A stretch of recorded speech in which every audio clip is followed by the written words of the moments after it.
I'm Sarah from the Real Estate Agents Authority.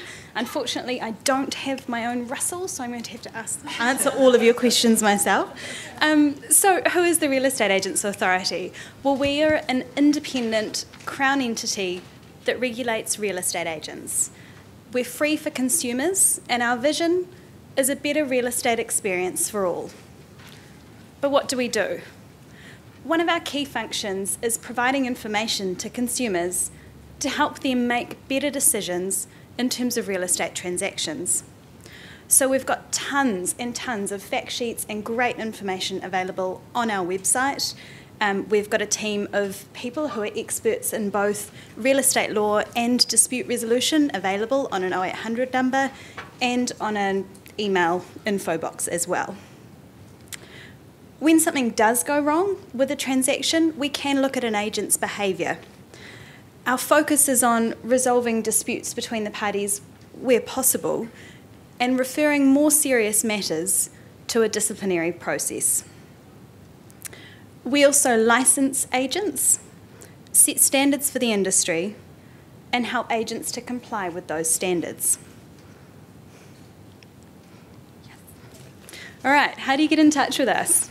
As I said before, heaps of information on our website, lots of fact sheets. Unfortunately, it's not the most technologically friendly website. We are getting a new, better, fancier website coming later in the year. And in the meantime, we've got a wee landing page full of information for first home buyers.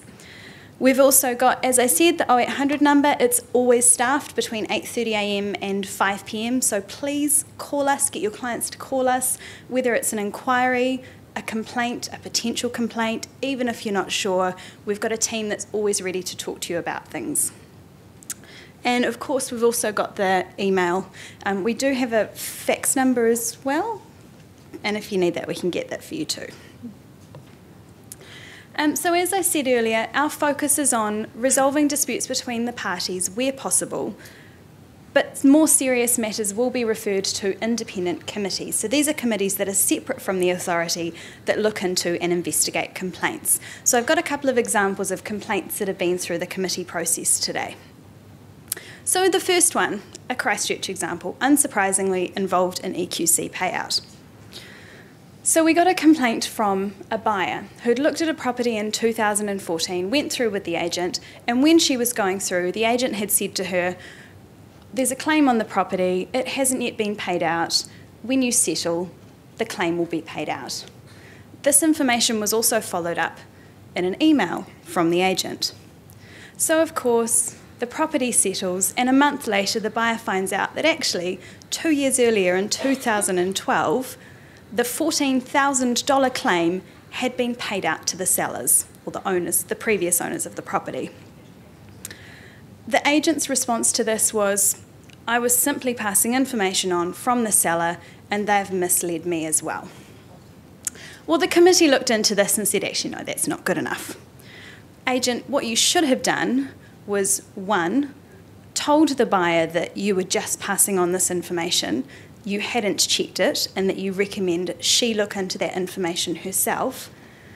And secondly, while the agent had been listing the property for sale, the agent had got two separate pieces of information from the seller that said two different things about the claim. So the committee said, actually, agent, there was a red flag for you right there, and you should have looked into this matter further. So what happened at the end of the day? Well, the agent was fined $3,500.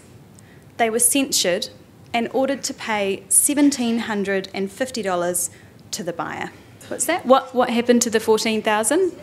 Well, the complainant had the option of pursuing the vendor for that, but obviously that's not something that we can only look at real estate behaviour. So she also had the option of taking the seller of the property to the disputes tribunal or taking legal action against them.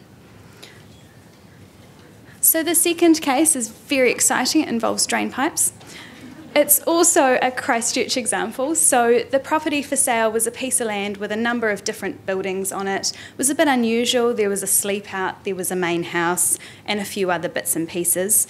While the property was listed for sale, the property had been tenanted, but halfway through the advertising period, the tenants moved out and the owners or the sellers of the property moved back in. When they moved back in, they discovered that there had been some damage during the earthquake and that the tenants hadn't actually told them about the damage. So they raised this issue with the agent, and the agent said, well, you're outside the 90-day time frame for lodging an EQC claim, but lodge it anyway and we'll see what happens. So the property settled, the buyers moved in, and in addition to the EQC claim problem, which I'll come back to in a minute, the buyers found a number of other issues with the property. So firstly, the EQC claim. The buyers and the sellers were both aware that the claim had been lodged outside of that 90-day period.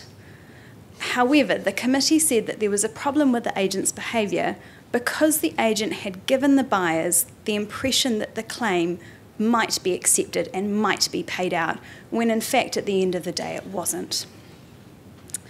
Another issue that came up was that there'd been some flood damage to the property, and the buyers said, well, agent, you should have told us that there was flood damage to the property. The committee investigated and said, well, actually, there is no way that the agent could have known about the damage. There was no evidence on the buildings anywhere, and the sellers didn't tell the agent. So in this case, we don't expect it's reasonable that the agent could have passed on that information. We come to the downpipes. So when the agent was listing the property for sale, they'd had a conversation with the seller. The seller had said, oh, we've got 2 non-compliant drain pipes on the property. The agent had written this down on their piece of paper and hadn't passed that information on to the buyers. So another cross there. And finally, I've got 1 minute left.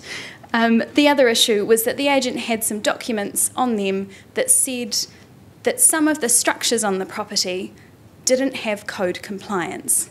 Now, the agent had passed those documents on to the buyer, but hadn't actually said, hey, flag here, there's some important stuff in these documents you guys need to know about. So the committee found that they were lacking in that respect as well. So again, the outcome was a censure of the agent, a $3,500 fine. They had to pay $3,900 to the buyer because of some of the compliance issues, and they had to do some training on council zoning and building law. So quickly, in a nutshell, what else can we look into? Heaps of stuff. Anything to do with an agent around advertising issues, not disclosing problems with a property, agents who are giving misleading information about properties, agents that are being poorly supervised by their manager, poor communication from agents, sharing confidential information from the seller that they shouldn't have, not running an auction process fairly, heaps and heaps and heaps of stuff. So I'd really encourage you to give us a call. One thing I should note is we cannot look at tenancy issues